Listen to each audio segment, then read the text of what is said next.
incorporating research in advertising, understanding before persuading. What I want to emphasize here is the importance of research, deep research about the four core pillars about the market, about the product, about the culture, and about other competitors. Without research, you will be swimming into the void, not knowing where you're going to find yourself in, not knowing even the pathway or direction with which you are charting your course. Advertising is not merely about selling things. It's about understanding human beings and their circumstances. To go back to research, you know already that research is transformative. At the end of your thesis, you will be asked to recommend something out from your conclusion. Without research and without understanding the core ideas in advertising, your writing will become an empty void, or your advertising copy will become an empty void.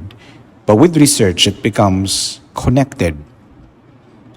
The four pillars of advertising research are market research, product research, cultural and social research, which I sometimes refer to singularly as cultural research, and comparative research. What are the significances of each?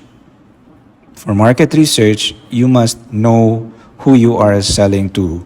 Similar with our conversation situations, we should know who our interlocutors are, who we are talking to. I think we adjust the way we talk to an individual by way of understanding their profile. In market research, you should be able to identify what the client needs as of the moment. If they are affected by flood, I guess you would not sell them luxury items, or based on their profile, they need food, facility, shelter. These are the immediate needs. In product research, we should know the utility of the product in a particular region, what this product addresses as a utility, and how does it respond to the needs? How is it designed? What features are there to accommodate the current needs of the community? For number 3, cultural, you should be able to research and understand the cultural implications of creating a product. In terms of the last one, we should consider in our research how our product compares with other competitors. In market research, we study people, as I said. If you don't understand your audience, you merely shout into the void. Market is not totally abstract, but when you study market, there are people in it. For example, if you identify the target audience as Gen Z, you must be able to identify their values and motivations. 73% of Gen Z in Cebu prefer socially responsible brands like eco-friendly products. That is just an example. This is the market that you are talking to. And this market is being accompanied by their moral standard.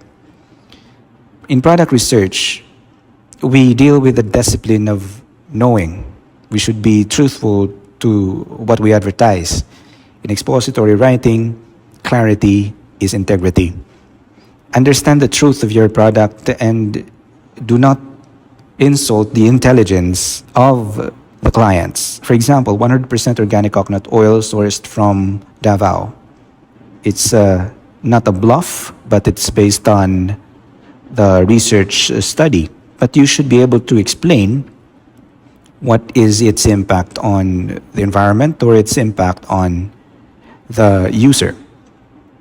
As I said, respect the reader's intelligence. As I said, let me reiterate, what do people need? Do you sell them a boat when they live in farms? There must be an ample research on the usability and the practicality of the product as it would be used by the client. Furthermore, know that if the product is not needed, there's a slim chance of usability and felt relevance.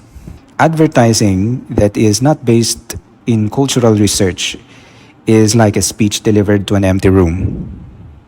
If we contextualize it on civic needs response, a good product to donate or share with people affected by flood would be related to flood protection or gears, a self-inflatable emergency boat, bottled water probably, wash water, and batteries are practical donations. The way I have framed this is connected with advertising. It has to go back to contextual utility of the product. Let me indulge you with the comparison of two persons with the same goal of healing. The journey towards healing is not the same for both, but uneven. Respect these differences as you would respect the differences among your clients. This should inform whatever you write in advertising a product. The concept of relativity is important as it respects the intelligence and situations of people.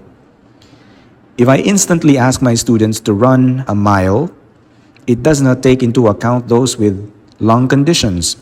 It's called the ideal order mindset, where you think that the system would work because it is the best course of action, and you assume that everyone is in top shape. It's actually a paradox because there's no best course of action for everyone, only a differentiated approach. If you would offer a token or performative empathy to the victims of the flood, it makes the concept of empathy hollow. Similarly, if you would tell people they will brighten their skin overnight, it's an insult to their intelligence and their understanding of how beauty products work. It is similar to a fictional example. A boss encourages the floor manager to extend empathy to the employees affected by the calamity, but would not change the project deadlines. In other words, the affected would still be compelled to comply within the expected deadline. We are putting together an employee who is already healed and had moved on from the catastrophe, and another one who is still in the stage of ache. For number 3, cultural, you should be able to research and understand the cultural implications of creating a product. Will it be in tune with their belief and philosophy, Asians, as opposed to Westerners, deal with products or commercial products differently. They treat commercial products differently and maybe react to them differently. In terms of the last one, we should consider in our research how our product compares with other competitors. What's the selling point that would make our product unique?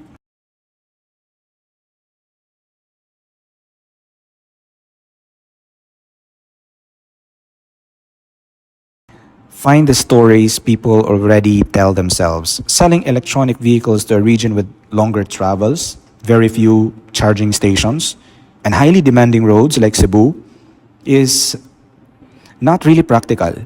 Selling candlelit dinner for two in a culture that celebrates Valentine's Day as a family is also not practical.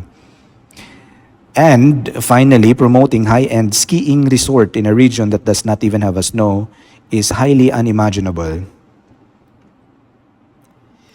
You can sell or create a sinulog ad that blends faith, joy, and community during the event in January. This is consistent with aligning your message with the core of the culture. In comparative competitor research, you define yourself not in isolation, but in contrast, study competitors to define or find your unique voice, how you participate in this competition. Fastest mobile data for a telco, or maybe longer battery life for those who are selling smartphone. Be distinct, but shred the boastfulness. Build credibility through proper laying out of differences. Let's end with this reflection. Market research teaches us humility, which is understanding others first. Product research teaches us integrity, knowing the truth of your message. Cultural research teaches us empathy. You know that there are different cultures. Empathizing culture or with a particular culture is connecting with them meaningfully. and respecting their values. And of course, acknowledging our shared values with them. Comparative research teaches us identity, standing apart, but not above. Good advertising is not about manipulating, it's about communicating deeply with the end goal of understanding. Research, when done properly, would transform writing into truth telling. It would make a good foundation for persuasion.